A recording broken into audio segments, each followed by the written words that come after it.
just came back from 6 weeks in China, which was an amazing opportunity where the company were invited to perform as part of the Olympic ceremony. Invited because of the legacy of the company's work that Celeste has built up in the last 17 years. So to come back now and then lead the company forward is, you know, on that high is such a privilege. Yes, what a way to start. Yeah.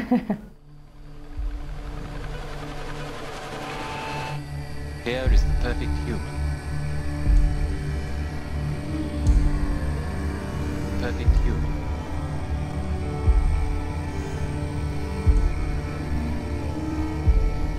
The perfect human in a room with no boundaries and with nothing.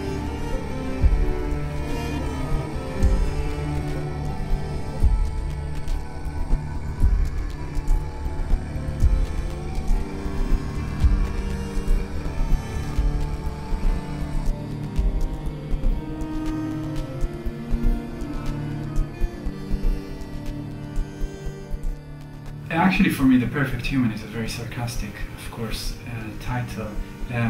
Not because of the connection to the company, but because there is nothing like that. And only human beings could invent the concept of perfect. I sampled some text from a very old film. The text was really simple and really effective in the sense of the way that you just throw it on some images, and it's really thought-provoking.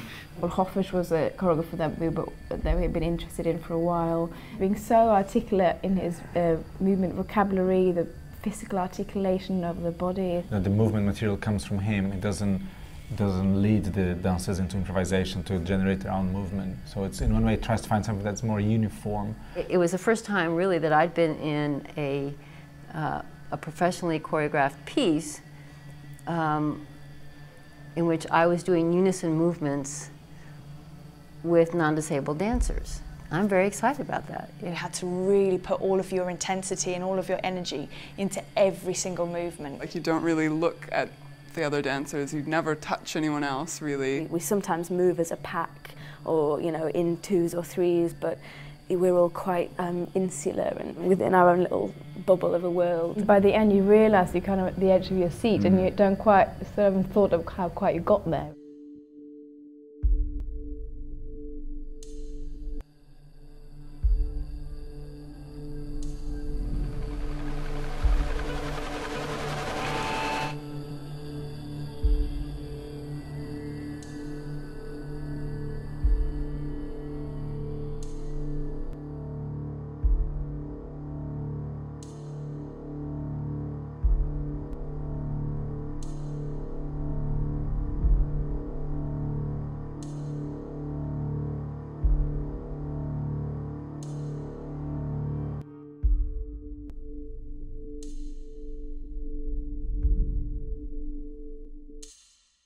It's hopefully visually very simple to understand, actually, which is, I think, different from a lot of other works that I did.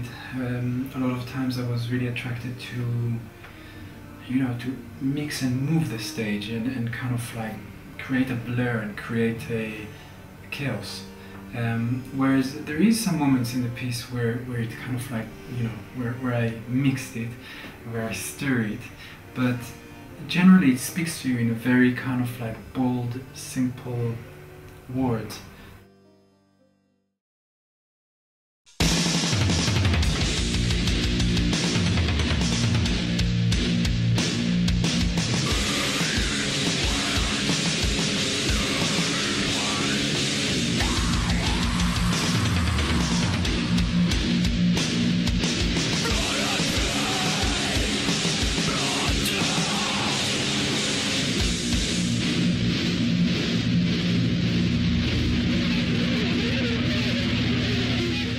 The piece I'm making with Candoco is called Still, and it's called Still because it's about movement, obviously, because they move a lot, but it's about stillness as well, I think, yeah.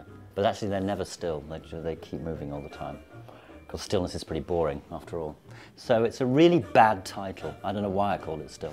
For me, I see it as an insight into Nigel's sort of hedonistic mind. You know, he's a crazy man.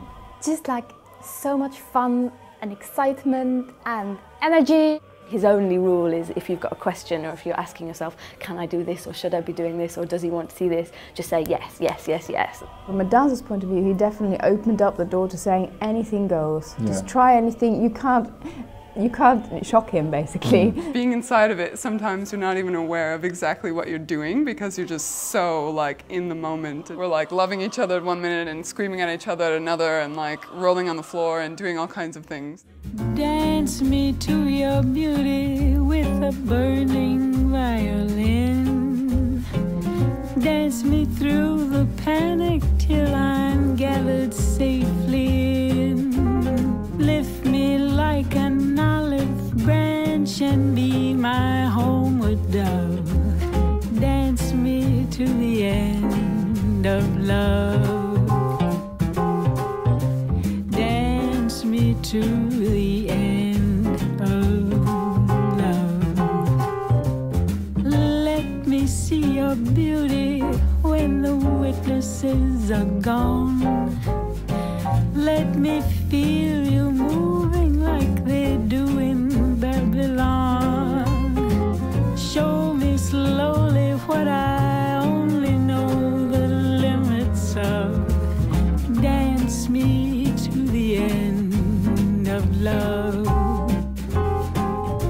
Dance me to the end of love. In every piece that I make, it's always about people, first of all, and about how people deal with each other. And also about, more so in this piece, about the loss of that. So about losing somebody, either the breakup of a relationship or somebody you're close to dies or goes away or whatever. So it's about love and about loss. It's a roller coaster ride, I think, of emotions. It feels like it'll be a show that'll be different or have something different every night. He strips off, the layers of contemporary dance in one way, if it is contemporary dance. Does it have to be pretty? Does it have to have meaning? Does it have to, you have emotion?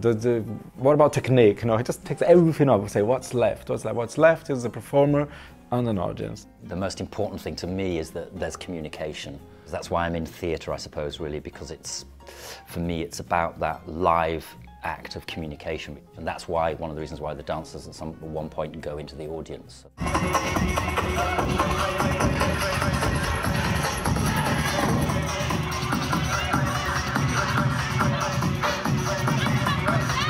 It was surprising. Lots of fun, lots of different things going on. It was really brave, I think. How they performed, that just completely made it for me because I thought they were just all really amazing. I really liked the pants dance.